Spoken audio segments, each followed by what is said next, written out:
आज अगर आप पिछले लगभग ये इस ऑर्डर के बाद जो मैंने पढ़ा, इसके बाद कितने डाइवोर्स हो गए, कितनी फैमिलीज अलग हो गई, और सेपरेशन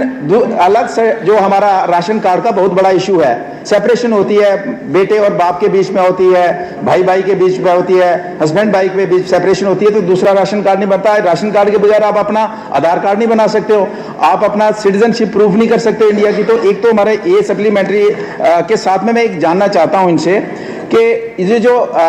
जब ये सारा डिजिटल हुआ, सारा ऑनलाइन किया गया, तो उस समय हमारे गांव के सीधे साधे लोगों को उन्होंने जिस कंप्यूटर वाले के पास गए, जिसके पास गए, उसने पूछा भाई साहब कितनी ज़मीन है, उसने कहा जी मेरे पास तो 20 कनाल ज़मीन है, जबकि रिकॉर्ड में उसकी 5 थी, और उसने लिखा दी क्योंकि कुछ स्टेट थी कुछ दूसरी थी, तो उसको उसने काट के रख दिया, उसको APL में कर दिया।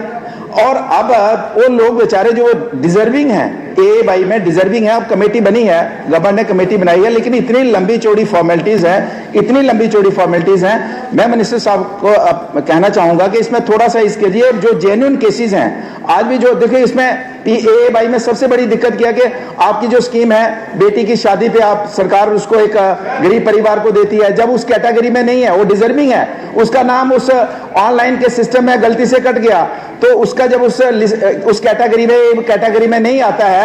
तो उसको बेनिफिट नहीं मिलता है। तो इसलिए मैं कहूंगा कि ये जो आपने जो फॉर्मेलिटीज रखी हैं, इसको थोड़ा ईज कीजिए, ताकि जो डिजर्विंग लोग हैं उनको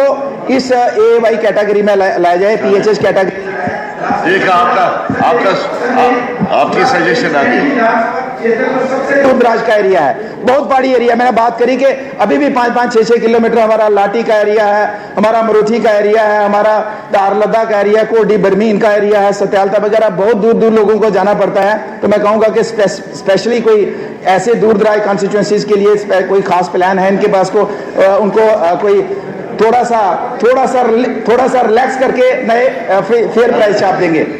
मैं एक और इसके साथ एक रिक्वेस्ट, इसको सप्लीमेंट्री कंसीडर नहीं करना, क्योंकि अभी ये 70 साल पुराना सिस्टम हो गया कि हम जवाब का सवाल देते हैं, मंत्री जवाब देते हैं। पहले जो आप बात कहेंगे ये सप्लीमेंट्री नहीं है,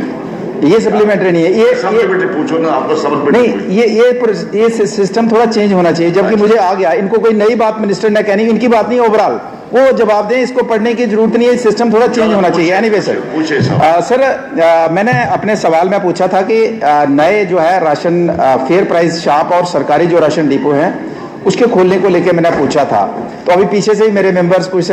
स्लिप दे रहे हैं, जो डोडा से हैं, रामबन से हैं, किश्तवाड़ से हैं, बनी बसोली से हैं। तो कहते जनाब आज भी हमें 8-8, 10-10 किलोमीटर हमारे लोगों को राशन लेने के लिए जाना पड़ता है, और वो हमारा जंगल का एरिया, पहाड़ का एरिया है, जंगली जानवरों का डर है। तो एक तो मैंने ये पूछा था, दूसरा मैंने ये कहा था इनको कि ये जो नए जो है राशन कार्ड है, जो 2016 के बाद नए लोगों को ऐड नहीं किया है, तो इन्होंने अपने जवाब में कहा है कि जनाब हम ऐड कर रहे हैं, लेकिन 2016 से पहले का जिसका जन्म हुआ उसको ऐड कर रहे हैं। तो मैं सर एक जानकारी साझा करना चाहता हूं कि हमारे देश का और लगभग हमारी स्टेट का बर्थ और डेथ रेट की अगर बात करें, तो बर्थ रेट है हमारे लगभग 16% बर्थ है 1000 पॉपुलेशन के ऊपर, और डेथ रेट है 9 पॉइंट समथिंग है। तो सिर्फ 5 का डिफरेंस रहता है। फिर इतने लंबे चौड़े चक्रों में क्यों पड़ते हैं कि जब नया बच्चा ऐड करना है हमने, तो हमें कोई बड़ा ज्यादा डिफरेंस तो है नहीं है, सिर्फ 1000 में से 5 लोगों का फर्क पड़ता है डेथ और बर्थ के बीच में। फिर हमें 16 के बाद आज 25 हो गया, तो लगभग 9 साल हो गए कि 9 साल के बीच में जो भी बच्चा पैदा हुआ उसको आज हम राशन कार्ड में इंक्लूड नहीं कर पाए। तो मेरा स्पेसिफिक ये है कि पहला तो मैं जानना चाहता हूं कि आपका नए राशन डिपो खोलने का क्या प्लान है, क्योंकि मुझे ये मेरा तीसरा टर्म है सर, मैं पहले टर्म से सुन रहा हूं कि सरकार जल्द नए राशन डिपो खोलने जा रही है। कोई बात नहीं सर, हाँ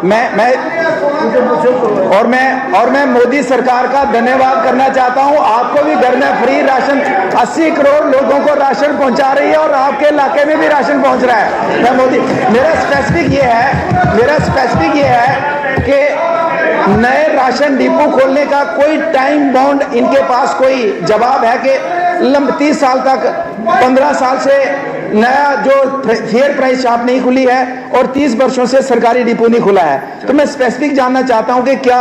कोई टाइम बाउंड है आपके पास, कोई टाइम बाउंड बताएंगे, कोई टाइम लिमिट बताएंगे कि इस टाइम के अंदर हमारी सरकार नए जो है फेयर प्राइस शॉप और डिपो खोलने जा रही है।